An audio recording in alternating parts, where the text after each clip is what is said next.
बरादर गुट को तालिबान की सेना प्रमुख फसीहुद्दीन का सीधा संदेश अगर समझा जाए, अफगान में गृह युद्ध के हालात नहीं पैदा होने देंगे मौलवी फसीहुद्दीन। शांति भंग करने वालों को बर्दाश्त नहीं करेंगे मौलवी फसीहुद्दीन। तालिबान सरकार की खिलाफत कर रहा है बरादर।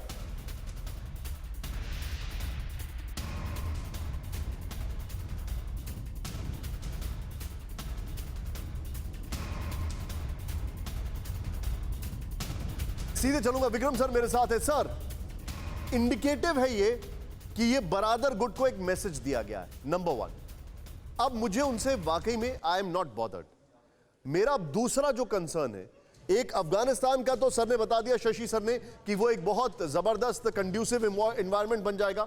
मेरा जो दूसरा सवाल है वो ये है सर, पाकिस्तान में ये लोग जो आएंगे पश्तो, और वहां पर पश्तो इस्लामिक मूवमेंट जो शुरू हुआ था 2007 में भी हमने देखा, फिर टीटीपी तैयार हुआ, ये भारत के लिए कितना बड़ा खतरा है कंसिडरिंग द फैक्ट कि पाकिस्तान अभी, जो आज अब दिन भर खबर चल रही है सुर्खियों में, पाकिस्तान अभी भी एक्टिव है भारत में टेरर मॉड्यूल चलाने के लिए, सिर्फ कश्मीर नहीं, all over India. All over India. निशान जी, ये बहुत ही ये खतरे की घंटी बहुत जोर से सुनाई पड़ रही है। जनरल अस्थाना साहब, कमर रागा साहब, एम्बेसडर विष्णु प्रकाश जी, सभी विद्वान पैनलिस्ट ने जो बातें कही मैं उससे सहमत हूं।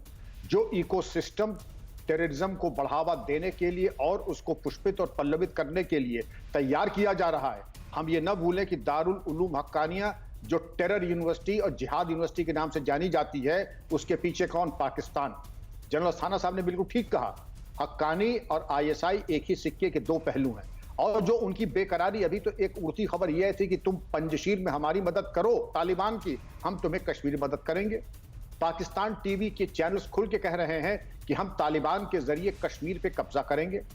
आज की खबर यह है कि 6 उग्रवादी कल से आज के बीच में गिरफ्तार हुए हैं प्रदेश में और अन्य स्थानों पर। यह सब इंडिकेट करता है निशान जी कि खतरे की घंटी बज चुकी है।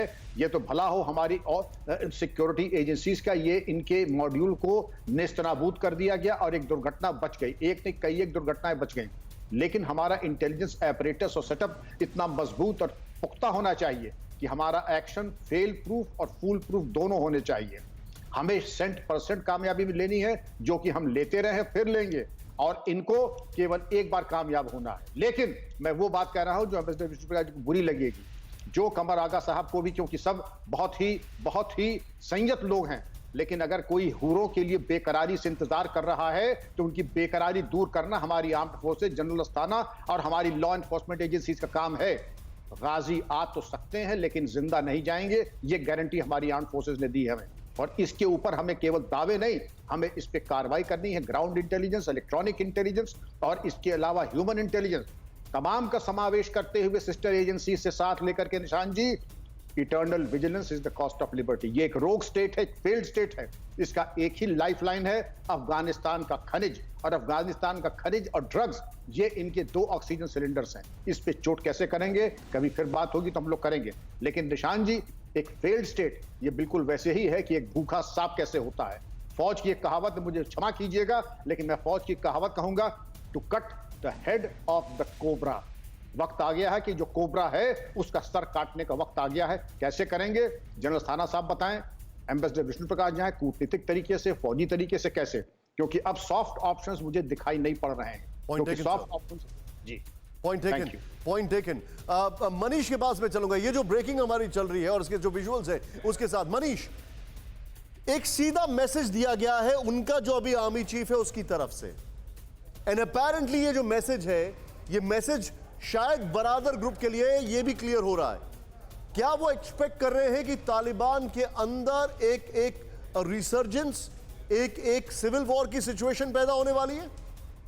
देखिए, बरादर साहब बिल में चले गए और फिर बरादर और हक्कानी और फसीहुद्दीन के बीच जो ये सब कुछ चल रहा है, ये कुल मिलाकर वही है जैसे बैंक डकैती के बाद जो सभी डकैतों में आपस में लूट के हिस्सा को लेकर जो मारपीट होती है, गोलीबारी होती है, कुल मिलाकर वही कुछ है। लेकिन हाँ, उनके आर्मी चीफ क्या कह रहे हैं, इसके जवाब में मैं आपको एक बात बताना चाहूँगा। 2 दिन पहले भारत में जो डिफेंस को देखने वाले टॉप मोस्ट लेवल का, अगर मैं आपको कह रहा हूँ तो टॉप मोस्ट लेवल में आप समझिए, उनसे मैंने पूछा कि आपको कितनी चिंता है तालिबान को लेकर, हक्कानी को लेकर। तो बोले कि हक्कानी हो वक्कानी हो, इससे फर्क अपने को पड़ता नहीं है। एक तो बहुत ज़्यादा गुंजाइश नहीं है कि वो हमारा कुछ कर पाएंगे, और गलती से अगर आएंगे तो वो सीमा पर ही मारे जाएंगे। तो ये कुल मिलाकर इंडियन सिक्योरिटी एस्टैब्लिशमेंट का असेसमेंट है हक्कानी को लेकर, बरादर को लेकर, वेरी वेरी और उनके रिलीविंग फसीहुद्दीन को लेकर। बहुत रिलीविंग है जो आपने बताया मुझे। कमर आगा सर, मैं आपके पास एक खबर लेकर परवाह देश की, सोमवार से शुक्रवार रात 10 बजे TV9 भारतवर्ष पर।